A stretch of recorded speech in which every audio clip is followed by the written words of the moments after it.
Hello दोस्तों, आप सभी का स्वागत है हमारे यूट्यूब चैनल आशीष जी के अकेडमी पे। तो दोस्तों, आज का टॉपिक हम लोग आज अलग टॉपिक करेंगे जो कि सुपर टेट के लिए यह टॉपिक है।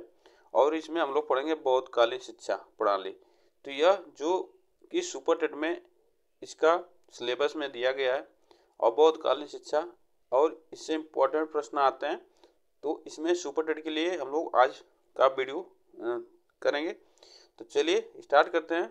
और जो लोग सुपर टेट के लिए तैयारी कर रहे हैं, इससे क्वेश्चन जरूर आएंगे शिक्षण से। तो आप लोग इस वीडियो को पूरा अंत तक देखिएगा। इसमें हम लोग बौद्धकालीन शिक्षा का पूरा टॉपिक करेंगे आज पूरी वीडियो में। तो चलिए स्टार्ट करते हैं।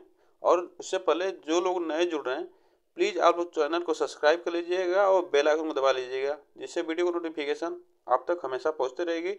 मैं देख पाएंगे आप लोग कि मैं कौन सी वीडियो आपको अपलोड करूंगा। तो चलिए स्टार्ट करते हैं आज का पहला। तो देखिए, बौद्धकालीन शिक्षा जो है इसके बारे में हम लोग एक एक करके पढ़ते हैं। इससे पहले थोड़ा सा कलर चेंज कर लेते हैं। तो चलिए देखिए, बौद्धकालीन शिक्षा के बारे में पहले एक एक हम लोग वन लाइनर के रूप में पढ़ेंगे। ठीक, चलिए देखिए, बौद्धकालीन शिक्षा दुनिया की पहली समावेशी शिक्षा कही जाती है।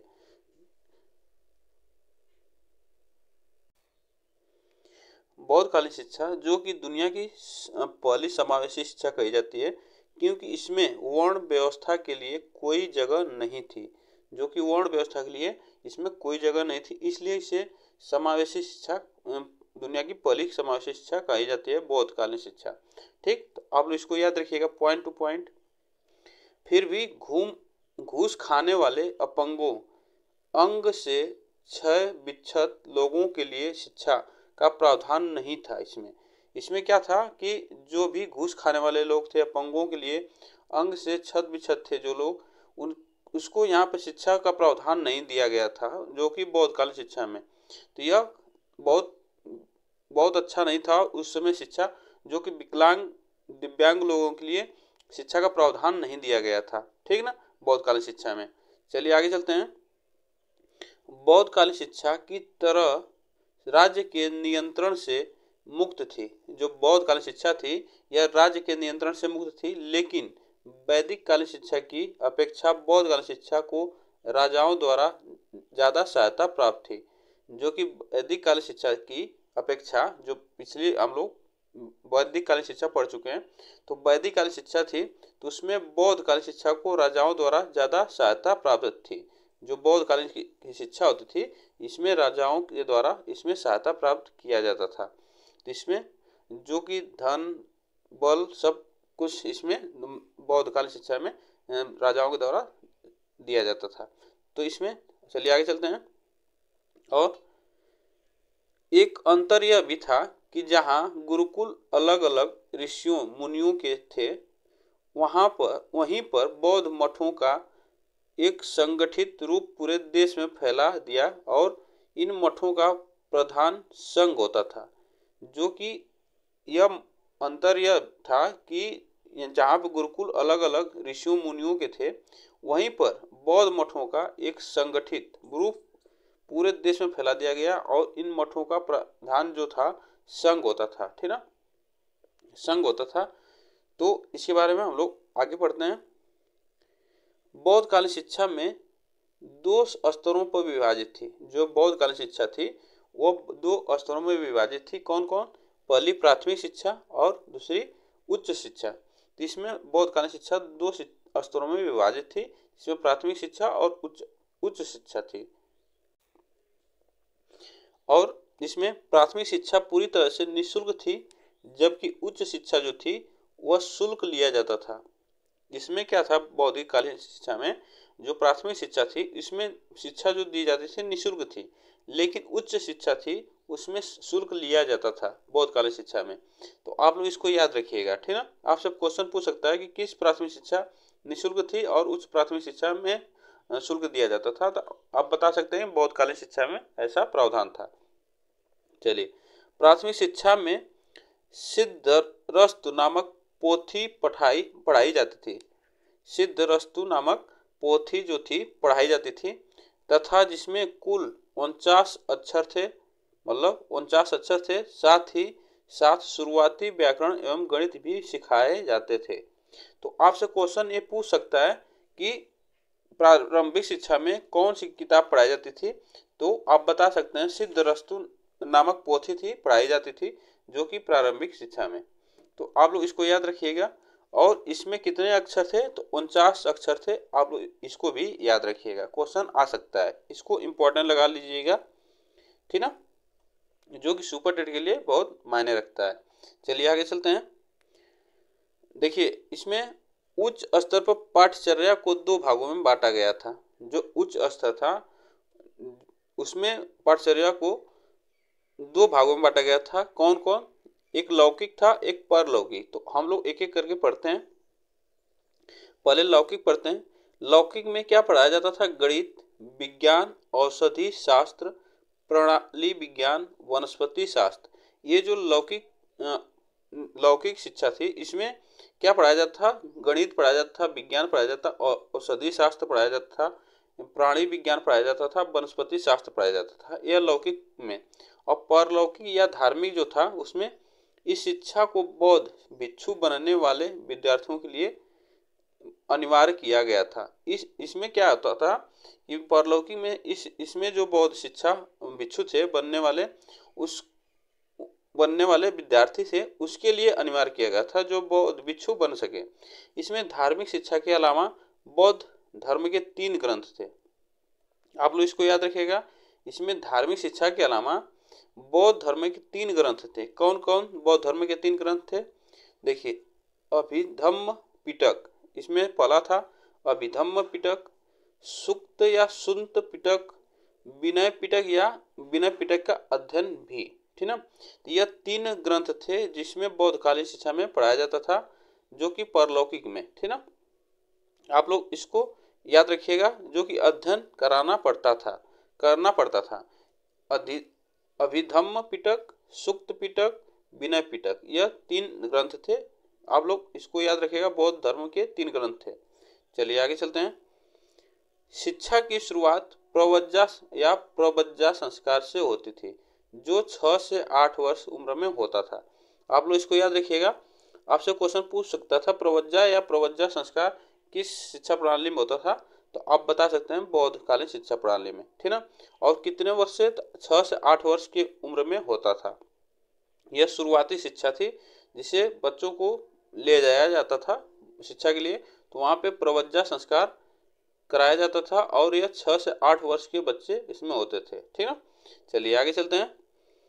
प्रवज्जा का अर्थ है बाहर ले जाना, अर्थात घर के बाहर मठ में गुरु के पास ले जाना।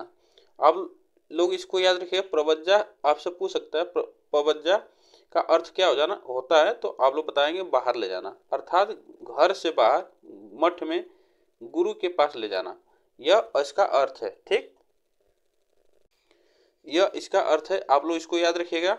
और प्रवज्जा संस्कार के दौरान नया विद्यार्थी अपने सिर के बाल मुड़वाकर एवं पीले वस्त्र धारण करके गुरु के सामने बैठकर शरणयत्री या 3 वचन लेता था, जिसे शरणयत्री या 3 वचन लेता था, जो कि बच्चा अपने सर के बाल मुड़वा लेता था प्रवज्जा संस्कार के दौरान, और नए वस्त्र, पीला वस्त्र पहनता था। तो इसमें जो 3 वचन थे कौन कौन, तो बुद्धम शरणम गच्छामि,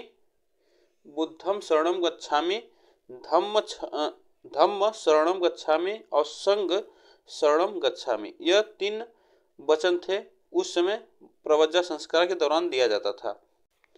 तो आप लोग इसको याद रखिएगा। प्रवज्जा संस्कार के दौरान यह 3 वचन दिया जाता था, बुद्ध शरणम गच्छामि, धम्म शरणम गच्छामि, संघ शरणम गच्छामि, ठीक ना। यह आपसे क्वेश्चन पूछ सकता है। चलिए आगे चलते हैं।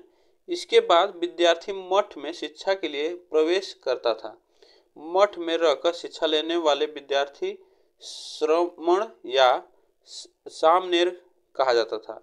जो मठ में बच्चे रहते थे उसे श्रमण या सामनेर कहा जाता था। तो आप लोग इसको याद रखिएगा कि बौद्ध शिक्षा प्रणाली में जो मठ में बच्चे रहते थे उसे सामनेर कहा जाता था या श्रमण कहा जाता था। तो इससे क्वेश्चन आ सकता है, इसको भी इम्पोर्टेंट लगा लीजिएगा, ठीक ना, क्वेश्चन आ सकता है इससे। चलिए आगे चलते हैं। जब कि मठ में अध्यापन करने वाले शिक्षकों को उपाध्याय या उपाध्याय कहा जाता था। जो मठ में अध्यापक थे उन शिक्षकों को उपाध्याय या उपाध्याय कहा जाता था। तो आप लोग इसको भी याद रखिएगा, जो मठ में रहने वाले अध्यापक थे उन्हें शिक्षकों को क्या कहा जाता था, उन शिक्षकों को उपाध्याय या उपाध्याय कहा जाता था। ठीक, चलिए आगे चलते हैं। मठ में निवास करने वाले विद्यार्थियों को 10 और वचन लेने पड़ते थे। जो मठ में बच्चे रहते थे उनको 10 और वचन लेने पड़ते थे। वह कौन कौन थे? जिसमें 10 सिख पदानी रहते थे, जिसमें 10 सिख पदानी रहते थे। तो यह 10 वचन थे ये वाले।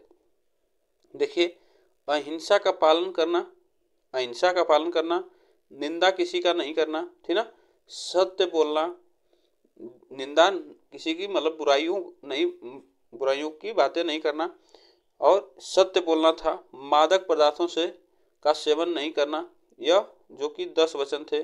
पराई वस्तु ग्रहण न करना, श्रृंगार की वस्तुओं का प्रयोग न करना, महंगी वस्तुएं दान में न लेना, शुद्ध आचरण करना, यह जो वचन थे, यह 10 वचन सिख पदानी जो करते थे। और इसमें 9वें नंबर का है, इसमें देखिए, मांसाहारी आहार न लेना, सत्य आहार लेना, ठीक ना, जिसमें मांसाहारी आहार इसमें नहीं लेना, और इसमें सिर्फ वेजिटेबल और सत्य आहार लेना था।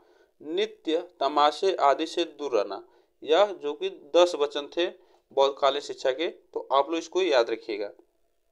देखिए, अब आगे चलते हैं। शिक्षा की अवधि सामान्यतः 12 वर्ष की थी। आप लोग इसको याद रखिएगा, शिक्षा की जो अवधि थी इसमें 12 वर्ष की थी। इसके बाद गृहस्थ आश्रम में लौट सकता था। जो भी शिक्षार्थी था वह 12 वर्ष के बाद घर लौट सकता था अपने गृहस्थ आश्रम में। तो आप लोग इसको याद रखें, क्वेश्चन पूछ सकता है कि कितने वर्ष की शिक्षा थी, तो 12 वर्ष की सामान्यतः शिक्षा होती थी। और इसमें जो विद्यार्थी गृहस्थ आश्रम नहीं लौटना चाहते थे उनके लिए आजीवन ब्रह्मचर्य का व्रत धारण करते हुए बौद्ध भिक्षु बनने का रास्ता खुला था, तथा बौद्ध भिक्षु बनने के लिए उपसंपदा संस्कार होता था। देखिए, आपसे क्वेश्चन पूछ सकता है, बौद्ध भिक्षु बनने के लिए कौन सा संस्कार होता था? इसमें उपसंपदा संस्कार होता था। और प्रारंभिक शिक्षा में जाने के लिए वहाँ पर प्रवज्जा संस्कार होता था, ठीक ना। तो यहाँ पर बौद्ध भिक्षु की बात कर रहा है, तो यहाँ उपसंपदा संस्कार होता था। ठीक, चलिए आगे चलते हैं। बौद्ध भिक्षु बनने के लिए सामान्य लेन देन तथा बौद्ध धर्म के 3 ग्रंथ सुत्त पिटक, अभिधम्म पिटक तथा विनय पिटक का ज्ञान होना अनिवार्य था। तो देखिए, बौद्ध भिक्षु बनने के लिए सामान्य लेन देन तथा बौद्ध धर्म के ये 3 ग्रंथ थे, सुत्त पिटक, अभिधम्म पिटक, विनय पिटक। इसका ज्ञान बौद्ध भिक्षु को होना जरूरी था, ठीक ना। और इसमें बौद्ध धर्म में शुरुआत में महिलाओं को शिक्षा का प्रावधान नहीं था। जो बौद्ध धर्म था उसमें शुरुआती में महिलाओं को उसमें शिक्षा का प्रावधान नहीं था, लेकिन बाद में महिलाओं को शामिल किया गया, जो बाद में बौद्ध धर्म मठों के पतन का कारण बना। तो आप लोग जानते हैं कि जब महिलाएं शामिल हुई तो उसमें बौद्ध धर्म का उसके विनाश का कारण बना बौद्ध मठों का। तो यह महिलाओं के शिक्षा का प्रावधान नहीं था स्टार्टिंग में बौद्ध धर्म में। तो चलिए आगे चलते हैं। शिक्षा का माध्यम पाली भाषा थी। इसमें आपसे क्वेश्चन ये भी लिख लीजिएगा, इसको इम्पोर्टेंट में। बौद्ध शिक्षा थी, वह आपसे क्वेश्चन पूछ सकता है माध्यम उसमें कौन सी भाषा थी, तो पाली भाषा थी। लेकिन कहीं कहीं संस्कृत भी थी। बाद में इसे प्राकृतिक भाषा को भी जगह दी गई। इसमें क्या हुआ, बाद में इसमें प्राकृतिक भाषा को भी जगह दी गई। आप लोग इसको याद रखिएगा। बौद्ध शिक्षा का सर्वोच्च लक्ष्य निर्वाण प्राप्त करना था। जो बौद्ध शिक्षा था उसका सर्वोच्च लक्ष्य क्या था? निर्वाण प्राप्त करना था, जो कि वैदिक कालीन शिक्षा के मोक्ष में एकदम अलग थी। जो कि वैदिक कालीन शिक्षा के मोक्ष में एकदम अलग थी। अर्थात निर्वाण का अर्थ है जीवित रहते हुए भी सभी इच्छाओं पर विजय पाना। यह इसका अर्थ था, ठीक ना, कि जीवित रहते हुए भी सभी इच्छाओं पर विजय पाना। यह बौद्ध शिक्षा का सर्वोच्च लक्ष्य था, निर्वाण प्राप्त करना। ठीक, चलिए आगे चलते हैं।